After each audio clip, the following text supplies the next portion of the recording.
அனைவருக்கும் வணக்கம். மீனராசிக்காரர்களுக்கு தங்களுடைய வாழ்க்கையை புரட்டி போடக்கூடிய அளவிற்கு புரட்டாசி மாதத்தில் எந்தெந்த கிரகநிலைகளில் அபரிவிதமான மாறுதல்கள் ஏற்படுகின்றன, புரட்டாசியில் சந்திக்கக்கூடிய கிரக நிகழ்வுகளாக எவையெல்லாம் அமைய போகின்றன என்று ஆராய்ந்து பார்க்கும்போது, ருணரோக சத்ருஸ்தானத்தில் ஆட்சி பலம் பெற்று சஞ்சரித்த சூரியன் ஆட்சி பலத்தை இழந்து சப்தமஸ்தானத்திற்குள் நுழைகிறார். இது நிச்சயமாக வரவேற்கத்தக்க அமைப்பு இல்லை என்றாலும் கூட மிக பெரிய அளவிலான சிரமத்தை ஏற்படுத்தக்கூடிய அமைப்பு இல்லை என்பது மீனராசிக்காரர்களுக்கு நிச்சயமாக வரவேற்கத்தக்க ஒரு அமைப்பாக பார்க்கப்படுகிறது. எனவே மீனராசிக்காரர்களை பொறுத்த வரைக்கும் பல்வேறு வகையான தடைகள் இருந்தாலும் கூட அவற்றை தங்களுக்கு சாதகமாக மாற்றிக்கொள்வதற்கான சூழல் நிச்சயமாக உண்டு. பிதுர்காரகன் என்று சொல்லக்கூடிய சூரியன் ஏழிலும், ஆதுர்காரகன் என்று சொல்லக்கூடிய சந்திரன் ஏழிலும் வரும்போது மகாலய அமாவாசை தினமானது அனுசரிக்கப்படுகிறது. அக்டோபர் 2ஆம் தேதி இந்த மகாலய அமாவாசை தினத்தன்று முன்னோர் வழிபாட்டை மேற்கொள்ளுங்கள். தங்களுடைய வாழ்வில் இருக்கக்கூடிய பல சிரமங்கள் விலகி மகிழ்ச்சியும் முன்னேற்றமும் நிறைவாக கிடைக்கும். சூரியன் மட்டுமல்ல, சந்திரனும் பெரும்பாலும் இந்த புரட்டாசி மாதம் முழுவதுமே நல்ல பலன்களை அள்ளி கொடுக்கக்கூடிய ஒரு அமைப்பில்தான் மீனராசிக்காரர்களுக்கு நிச்சயமாக வலம் வருகிறார். ராசியின் உச்ச அதிபதியாக இருக்கக்கூடிய சுக்கிரன் சப்தமஸ்தானத்திலும் இந்த மாதத்தின் முதல் சில தினங்களிலே அஷ்டமஸ்தானத்திற்குள் நுழைகிறார். அவர் அஷ்டமஸ்தானத்திற்கு வருவது சாதகமற்ற அமைப்பு என்றாலும் கூட நீச்ச நிவர்த்தி பெறுகிறாருங்க.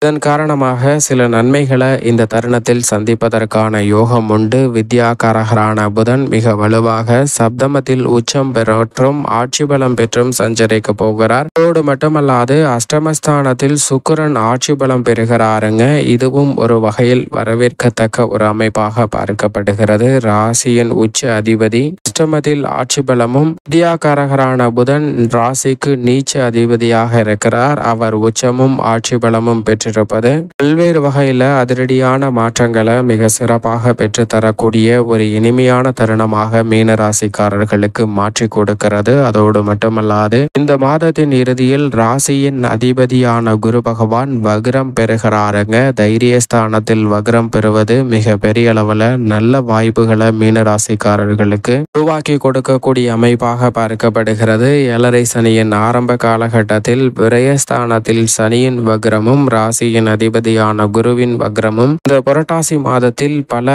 அதிரடியான மாற்றங்களை தங்களுடைய வாழ்வில் நன்மை நிறைந்தவையாக மாற்றிக்கொள்வதற்கான யோகத்தை உருவாக்கி கொடுக்கிறது. சுகஸ்தானத்தில் நிலை கொண்டிருக்கக்கூடிய செவ்வாய் இந்த மாதத்தின் இறுதியில் பஞ்சமஸ்தானமாகிய 5இல் நுழைகிறாருங்க. எனவே பல வகையில நன்மை நிறைவாக சந்திப்பதற்கான யோகம் இந்த தருணத்தில் மிகவும் வலுவாக கிடைக்கிறது. இது நிச்சயமாக மீனராசிக்காரர்களுக்கு வரவேற்கத்தக்க ஒரு அமைப்பாக தான் பார்க்கப்படுகிறது. இப்படி கிரகநிலைகள்ல பல அதிரடியான மாறுதல்கள் இந்த புரட்டாசி மாதத்தில் ஏற்படுகிறது. எனவே இந்த புரட்டாசி மாதத்தை பொறுத்த வரைக்கும் பல நன்மை நிறைந்த வாய்ப்புகளை சந்திப்பதற்கான சூழல் வலுவாக கிடைக்கிறது. அதிலும் குறிப்பாக குடும்ப ரீதியான பணிகளில் ராசியின் அதிபதியான குரு வக்ரம் பெறுவது சாதகமற்ற அமைப்பு என்றாலும் கூட அவர் தைரியஸ்தானத்தில் வக்ரம் பெறுகிறாருங்க. எனவே தனஸ்தானத்தை வலு சேர்க்க போகிறார். இந்த தருணத்தில் குடும்ப ரீதியாக கொடுக்கல் வாங்கலில் ஏற்பட்ட சிக்கல்கள் விலகும். நெருங்கிய உறவினர்களிடம் இருந்த மனக்கசப்பு சங்கடம் நீங்கி ஒற்றுமை அதிகரிப்பதற்கான யோகம் வலுவாக கிடைக்கும். பல்வேறு வகையில சந்திக்கக்கூடிய வீண் அலைச்சல்கள், குடும்ப ரீதியான பிரச்சனைகள் போன்றவற்றில் நல்ல மாறுதல் கிடைப்பதற்கான யோகமும் மன நிம்மதி உருவாவதற்கான வாய்ப்பும் இந்த தருணத்தில் வலுவாக கிடைக்க போகிறது. ஆனால் வீண் விரய செலவுகள் கட்டுப்படுத்துவதில் கூடுதல் கவனம் தேவை. அதே போன்று உணவு பழக்க வழக்கங்களிலும் அதிக கவனம் மிக முக்கியமாக தேவைப்படுகிறது. ஏனென்றால் பருவநிலை மாற்றத்தின் காரணமாக இந்த தருணத்தில் உடல் நலத்தில் சிறு சிறு தொந்தரவுகளை சந்திப்பதற்கான சூழல் உண்டு. அதே போன்று உணவு பழக்க வழக்கங்களையும் அதிக கவனத்துடன் எடுத்துக்கொள்ள வேண்டும். உணவு பழக்க வழக்கங்கள் சரிவர அமையவில்லை என்றால் சில தொந்தரவுகளை சந்திப்பதற்கான வாய்ப்பும் உருவாகும். எனவே உணவு பழக்க வழக்கத்தில் அதிக கவனம் மிக முக்கியமாக இந்த தருணத்தில் மீனராசிக்காரர்களுக்கு தேவை. உத்தியோக ரீதியாக பல சிரமங்கள் நெருக்கடிகளை வக்ர சனி இந்த மாதத்தில் நிச்சயமாக விலக்கி விடுகிறாருங்க. இந்த மாதத்திற்கு பிறகு வக்ர சனியினுடைய வீரியம் என்பது குறைந்து மிக வலுவாக விரய சனியினுடைய ஆதிக்கமானது அதிகரிக்க போகிறது. எனவே இந்த மாதம் மட்டும் முழுமையாக சனியிடமிருந்து நல்ல பலன்களை விரைவாக பெறுவதற்கான யோகம் நிச்சயமாக மீனராசிக்காரர்களுக்கு கிடைக்கிறது. எனவே இந்த சந்தர்ப்பத்தை தவற விட்டு விடாதீர்கள். சரியாக பயன்படுத்தி கொள்ளுங்கள். அப்படி பயன்படுத்தி கொண்டால் உத்தியோக ரீதியாக இருக்கக்கூடிய கடுமையான போட்டிகளை சமாளிக்க முடியும். நிரந்தர வேலை வாய்ப்பு மற்றும் எதிர்காலத்தை பற்றிய அச்சம் நீங்கக்கூடிய வகையில் பல்வேறு வகையான நல்ல மாறுதல்களை இந்த தருணத்தில் மீனராசிக்காரர்கள் சந்திப்பதற்கான யோகம் வலுவாக கிடைக்கும். உங்களுடைய சிறு முயற்சி கூட புதிய வேலை வாய்ப்பு, வருமானத்தை உயர்த்தி கொள்ளக்கூடிய நல்ல சந்தர்ப்பம் என பல நன்மை நிறைந்த விஷயங்களை இந்த தருணத்தில் நிச்சயமாக பெற்றுத்தருகிறது. தொழில்துறை, வியாபாரத்துறையில் இருக்கக்கூடிய கடுமையான நெருக்கடிகள், போட்டிகள் இந்த தருணத்தில் சமாளிக்கக்கூடிய வகையில் மிக அற்புதமான ஒன்றாக மாற்றி கொடுக்க போகிறாருங்க. சனி பகவான் ஜென்மத்தில் நிலை கொண்டிருக்கக்கூடிய ராகுவும் பெரும்பாலும் அவருடைய சஞ்சார தூரத்தில் முக்கால்வாசி கடந்து விட்டார். அதே போன்று கேது உட்பட பல கிரகநிலைகள் எதிர்பார்ப்பை பூர்த்தி செய்யக்கூடிய சப்தமஸ்தானத்தில் வலுவாக அமர்ந்திருந்தாலும் கூட குருவின் சுப பார்வை 7ஆம் இடத்தில் பதிவதால் நிச்சயமாக வக்ரம் பெற்ற குருவின் அமைப்பாலும் நிறைந்த நன்மையை மீனராசிக்காரர்கள் பெறுவதற்கான யோகம் வலுவாக இந்த தருணத்தில் உண்டு என்பதில் சந்தேகமே இல்லை. எனவே தொழில்துறை, வியாபாரத்துறையில் கடுமையான போட்டிகள் விலகும். உங்களுடைய சிறு முயற்சி கூட லாபத்தை உயர்த்தி கொள்வதற்கான யோகத்தையும் நிறைந்த நன்மையும் தன ரீதியாக பொருளாதார ரீதியான வளர்ச்சியை பெறக்கூடிய வாய்ப்பையும் உருவாக்கி கொடுக்கிறது.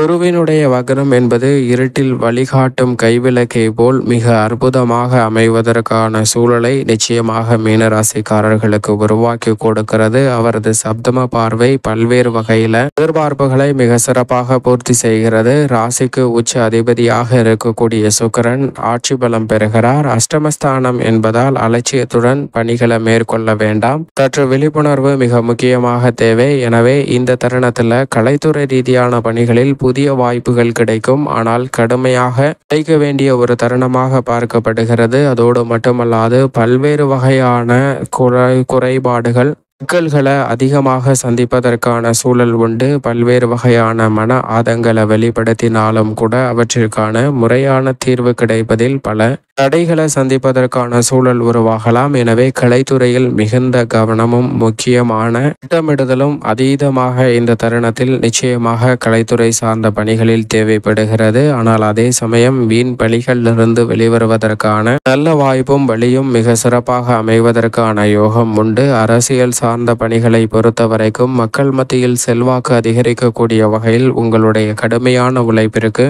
நிச்சயம் இந்த தருணத்தில் மீனராசிக்காரர்களுக்கு அங்கீகாரம் மிக சிறப்பாக அமையும். உங்களுடைய விசுவாசம் உங்களுடைய கட்சி ரீதியான பொறுப்புகளை மென்மேலும் வளர செய்யக்கூடிய வகையில் அமைய போகிறது.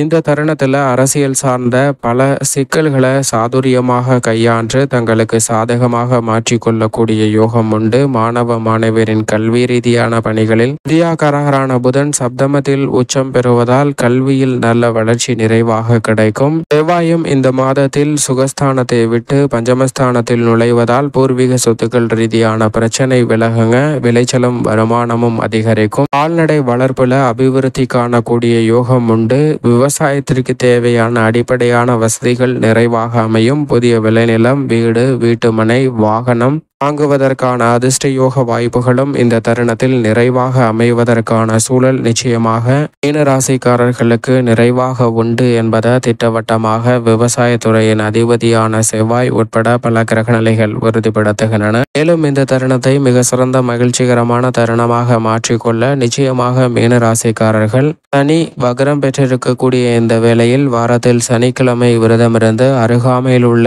பெருமாள் ஆலயம் சென்று தீபம் ஏற்றி வழிபாடு செய்யுங்கள். தங்களுடைய வாழ்வில் சந்திக்கக்கூடிய அத்தனை போராட்டங்களும் நெருக்கடிகளும் விலகி வாழ்க்கையை புரட்டி போடும் புரட்டாசி மாதம் என்று சொல்லக்கூடிய வகையில் பல நன்மைகளை நிறைவாக சந்திப்பதற்கான யோகம் நிச்சயமாக மீனராசிக்காரர்களுக்கு நிறைவாக கிடைக்கும் என்பதில் சந்தேகமே இல்லை.